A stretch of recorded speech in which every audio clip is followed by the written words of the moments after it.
अभिलाषा Hindi academy में आप सभी विद्यार्थियों का एक बार फिर से अभिवादन। हम देख रहे थे हिंदी साहित्य के अंतर्गत आदिकाल से विभिन्न परीक्षाओं में पूछे गए प्रश्नों को। अभी हमने देखा था हिंदी साहित्य के इतिहास से आने वाले प्रश्नों को जो विभिन्न परीक्षाओं में पूछे गए थे। इस समय हम देख रहे हैं आदिकाल से। इस समय चैप्टर वाइज ये प्रैक्टिस सेशन चल रहा है। आप लोगों को कैसा लग रहा है जरूर बताइएगा। पहली बार चैनल पर आए हैं या अभी तक सब्सक्राइब नहीं किया तो जरूर सब्सक्राइब कर लें और अपने एजुकेशनल ग्रुप में जरूर शेयर करें। कोई प्रश्न हो या कोई सुझाव हो तो कमेंट सेक्शन में जरूर पूछें। तो हम देखते हैं आदिकाल से प्रश्न। इतिवृत्त और आलोचना का संवेद रूप होने से वह इतिहास आज भी प्रकाश स्तंभ बना हुआ है। इस कथन में जिस इतिहास की ओर संकेत किया गया है उसके लेखक हैं ए आचार्य रामचंद्र शुक्ल, बी गारसा दत्तासी, सी मिश्र बंधु और डी जॉर्ज ग्रियर्सन। ये पीजीटी परीक्षा 2021 में प्रश्न पूछा गया। इसका उत्तर होगा ए अर्थात आचार्य रामचंद्र शुक्ल।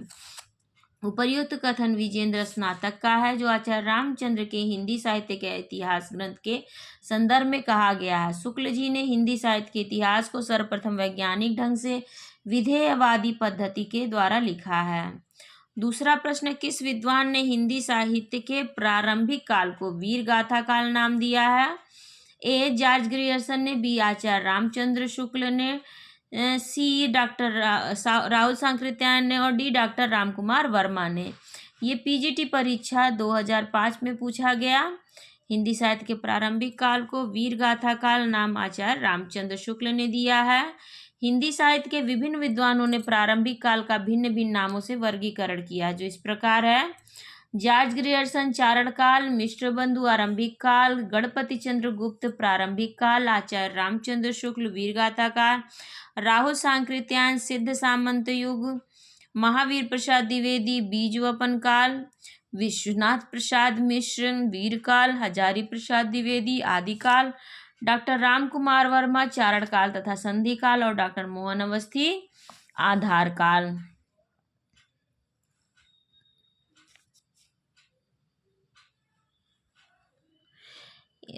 इसका देखिए तीसरा प्रश्न देखिए, हिंदी साहित्य के आदिकाल को चारण काल निम्न में से किस इतिहासकार ने पहले कहा है? ए जॉर्ज ग्रियर्सन ने, बी रामचंद्र शुक्ल ने, सी हजारी प्रसाद द्विवेदी ने और डी रामकुमार वर्मा ने। ये एनवीएस टीजीटी परीक्षा 2022 में पूछा। तो इसका उत्तर होगा जॉर्ज ग्रियर्सन। जॉर्ज ग्रियर्सन ने आदिकाल को पहले चारण काल कहा है। देखिए इस व्याख्या में आप देख सकते हैं जॉर्ज ग्रियर्सन पहले नंबर पर हैं, चारण काल इन्होंने नाम दिया है। और डॉक्टर रामकुमार वर्मा 9वें नंबर पे है, इन्होंने भी चारण काल तथा संधि काल नाम दिया है। लेकिन इस प्रश्न में पूछा गया हिंदी साहित्य के आदिकाल को चारण काल निम्नलिखित में से किस इतिहासकार ने पहले कहा है? तो इसका उत्तर होगा जॉर्ज ग्रियर्सन ने। आदिकाल को आधार काल नाम किसने दिया? डॉक्टर नागेंद्र ने, बी डॉक्टर हजारी प्रसाद द्विवेदी ने, सी डॉक्टर मोहन अवस्थी ने और डी डॉक्टर रामकुमार वर्मा ने। तो इसका उत्तर होगा सी अर्थात डॉक्टर मोहन अवस्थी ने आदिकाल को आधार काल नाम दिया है। पांचवा प्रश्न है, आदिकाल को चारण काल इनमें से किस साहित्य इतिहास के लेखक ने कहा? ए शिव सिंह सेंगर, बी मिश्र बंधु, सी रामकुमार वर्मा और डी डॉक्टर मोहन अवस्थी। ये यूके पीजीटी 2020 में पूछा गया प्रश्न है। इसका उत्तर होगा डॉक्टर रामकुमार वर्मा। देखिए इसमें पहले नहीं पूछा गया है, सिर्फ आदिकाल को चारण काल नाम किसने दिया, तो इसका उत्तर रामकुमार वर्मा हो जाएगा क्योंकि इसमें जॉर्ज ग्रियर्सन नाम है भी नहीं। छठवां प्रश्न है, आदिकाल के नामकरण से संबंधित कौन सा युग्म अशुद्ध है? ए बीजवपन काल, मिश्र बंधु, बी सिद्ध सामंत युग, राहुल सांकृत्यायन, सी संधि काल एवं चारण काल, डॉक्टर रामकुमार वर्मा, डी वीरगाथा काल, रामचंद्र शुक्ल।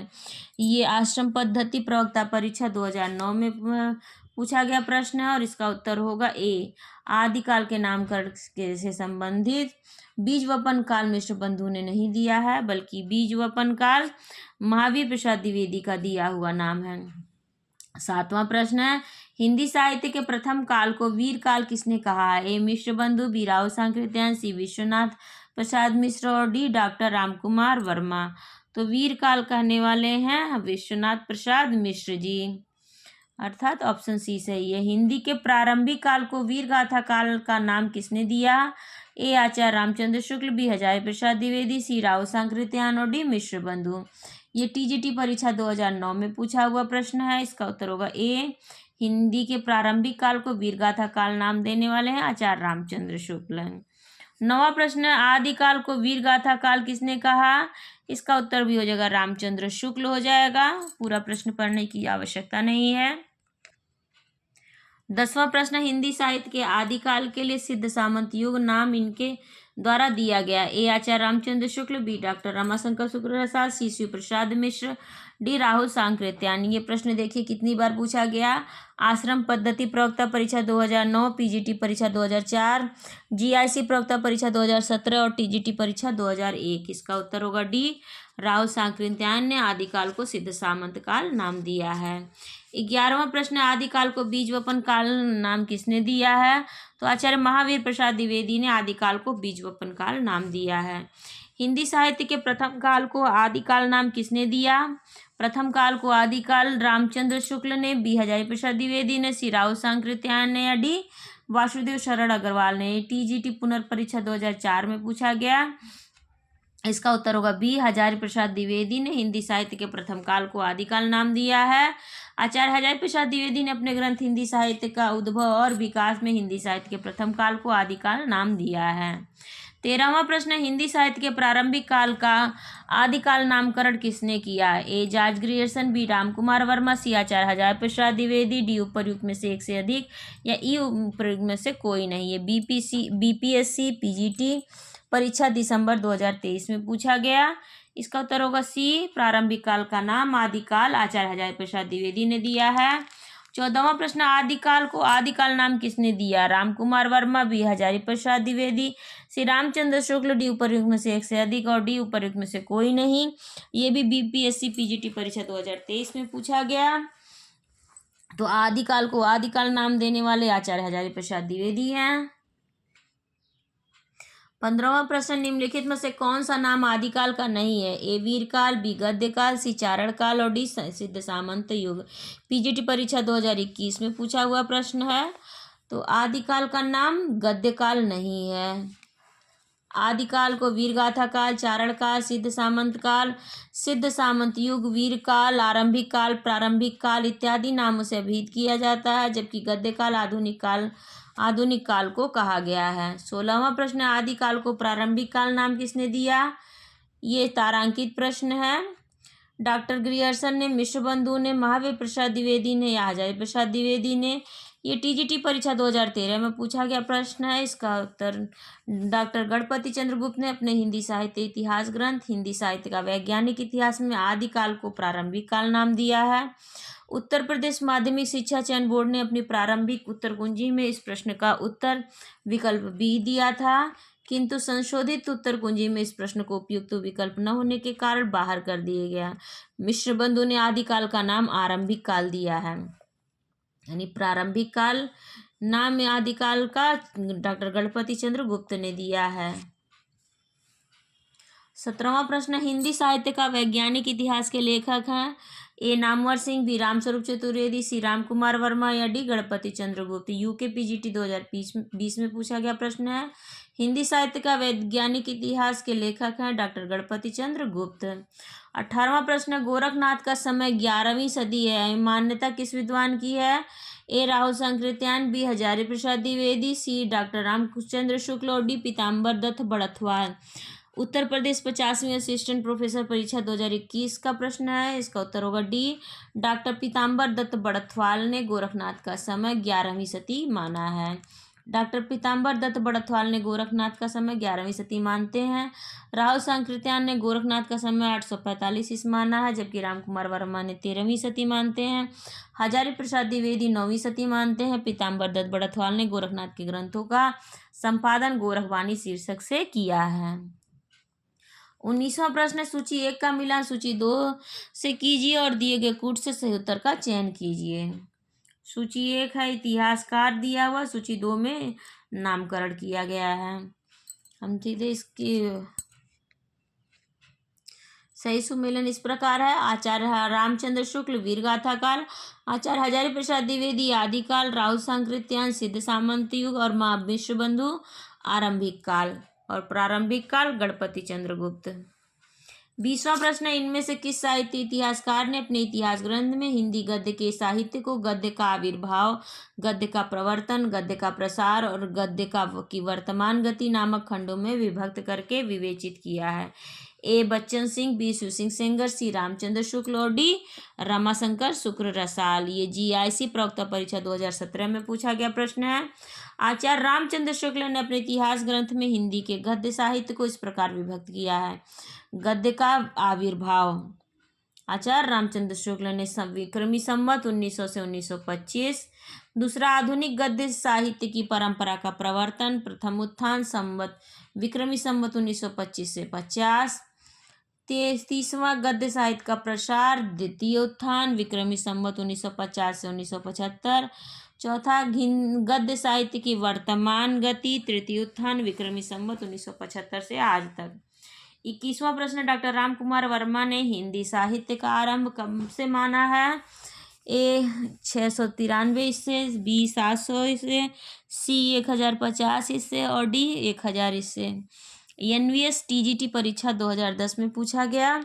डॉक्टर राम कुमार वर्मा द्वारा विरचित हिंदी साहित्य का आलोचनात्मक इतिहास 1938 इसमें प्रकाशित हुआ था।